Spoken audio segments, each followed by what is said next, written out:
Pessoal, muito boa noite a todos vocês. Continuo sendo Júnior Buranello, psicoterapeuta. Hoje mais uma quarta-feira especial, dia 31 de abril de 2025. Eu convido você a ficar até o final desse vídeo, né? Porque mais uma vez vamos falar sobre esse contexto, né? Família, recuperação, tratamento, dependência química, alcoolismo, né? E a base hoje desse vídeo é falar sobre, para vocês familiares, né, qual o papel significativo que a família exerce nesse processo de recuperação. Mas antes de mais nada, eu gostaria de convidar você a se inscrever no canal, né? Se você quiser, mande as suas dúvidas, mande suas perguntas. Se você tem sugestão de vídeo, mande nos comentários para que nós possamos aqui, todas as quartas-feiras, que é o dia que eu lanço o vídeo no canal aqui do Júnior Buranello, psicoterapeuta, aqui no YouTube, para que nós possamos, quem sabe, né, tá falando numa oportunidade aí do vídeo que você pediu, né, do tema que você solicitou, tá bom?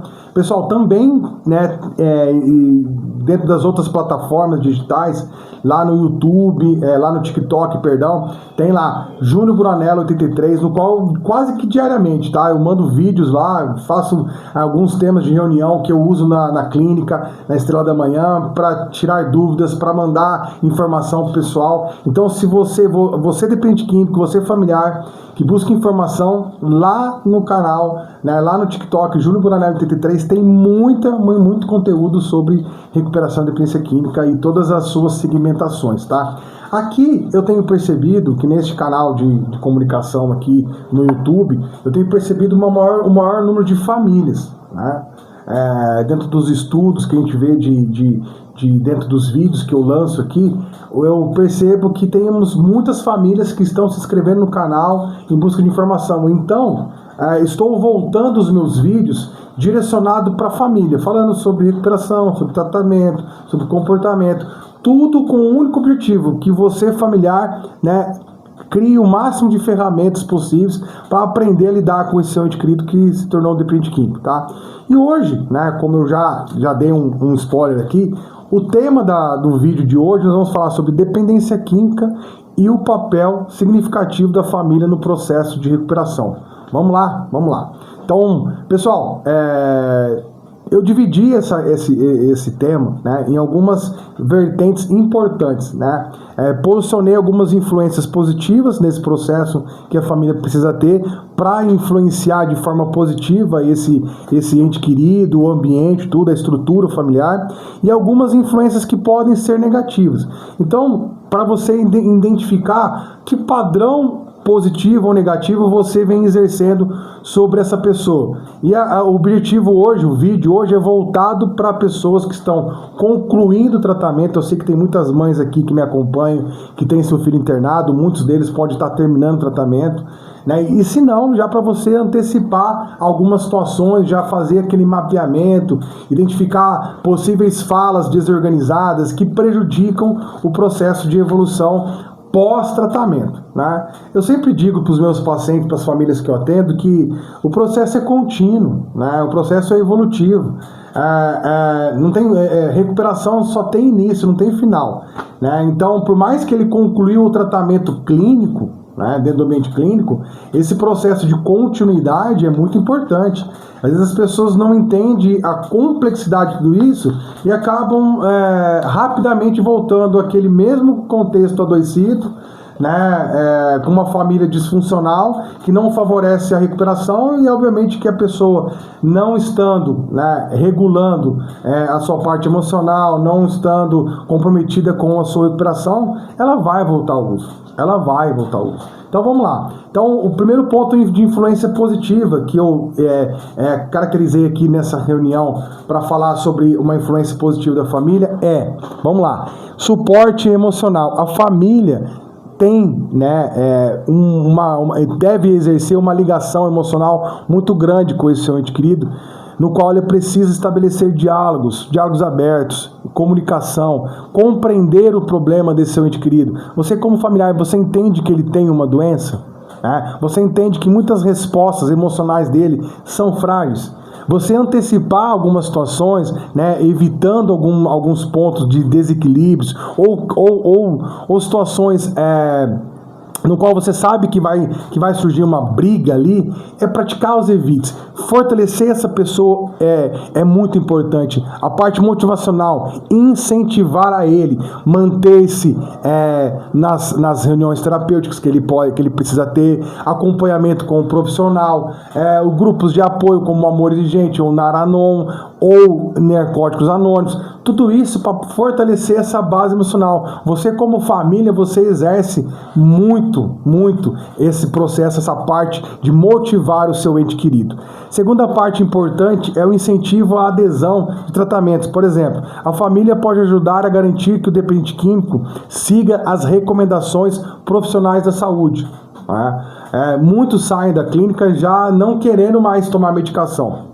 Então você, como familiar, você vai orientar, induzir, conduzir, monitorar para que ele continue com as medicações. Eu sempre passo para os meus pacientes que, dependendo dos níveis, o agravamento dos transtornos mentais, né? Porque a gente sabe que tem pessoas que já desenvolveram níveis graves de transtornos mentais que dificultam a evolução dele, é necessário pelo menos 1 ano e meio, 2 anos a medicação pós-tratamento. Tá? Isso para regular todo o equilíbrio mental, neurológico, né, a base de comportamento, os impulsos, os estímulos, as respostas químicas desse cérebro, desse corpo, para que melhore com o tempo. Então, e possivelmente quando ele vai para o mundo externo, ele vai elevar os níveis de ansiedade, crises, né, processos abstêmicos, porque alguns vão sentir abstinência mesmo depois de 1 ano, 2 anos, né, que é o SAD, Síndrome de Abstinência Demorada. Então precisa ter incentivo a continuar os processos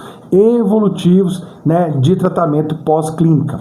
E aí, com tudo isso, você vai estar preservando o ambiente. O apoio familiar, a criação de um ambiente livre de estímulos que levam ao uso de drogas ou participação de grupos de apoio pode ajudar a prevenir possíveis recaídas. Ou seja, o que eu vejo muitas vezes acontecer é família não entendendo essa dinâmica adoecida que essa pessoa que levou ele a usar droga. Não que vocês sejam responsáveis, mas agora esse processo de voltar ao ambiente familiar, você pode, né, como papel influenciador, ajudar essa pessoa a conseguir manter-se abstêmico. Tá? E de que forma ajudar, Júnior? Evitando algumas coisas.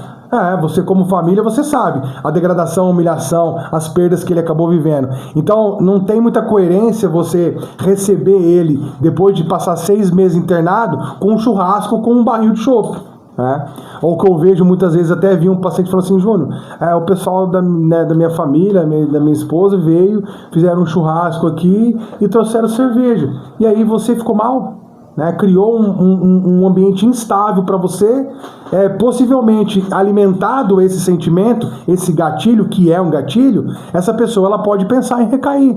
E da onde surgiu esse gatilho? Foi algo que poderia ter sido evitado na família. Então você como família, você tem que entender isso, né? Abraçar essa causa, abraçar a situação, viver esse processo evolutivo com o seu ente querido. Outro dia eu disse dentro de uma live que talvez essa pessoa vá ganhar tamanha segurança ao ponto dele não ter mais dificuldade de estar num ambiente onde as pessoas bebem, de frequentar bares, de ir no mercado e comprar cerveja para alguém da família que bebe. Talvez, mas isso é um processo, anos, né, de progressão, no qual a recuperação dele vai estar estável.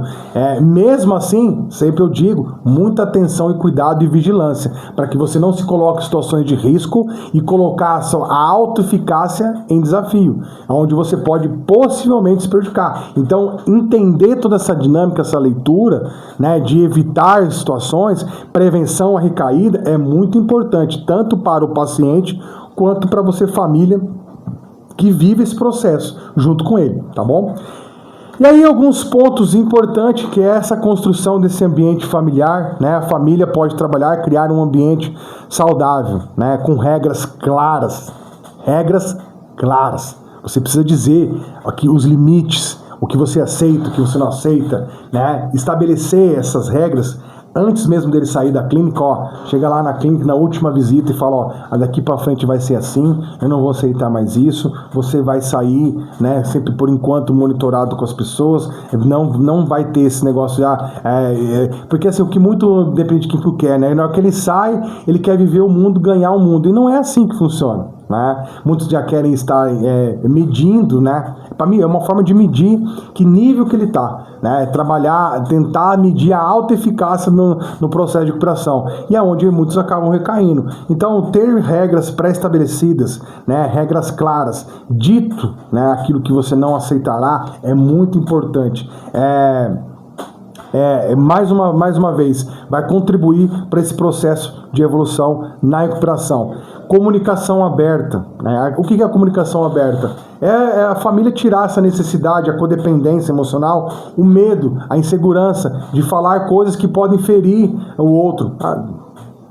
Agora, em recuperação, ele precisa entender, amadurecer, ter comportamentos maduros, e muitas das vezes depende do que você passa para ele. E como família, para que essa relação mantenha-se saudável, você precisa expor aquilo que você não aceita.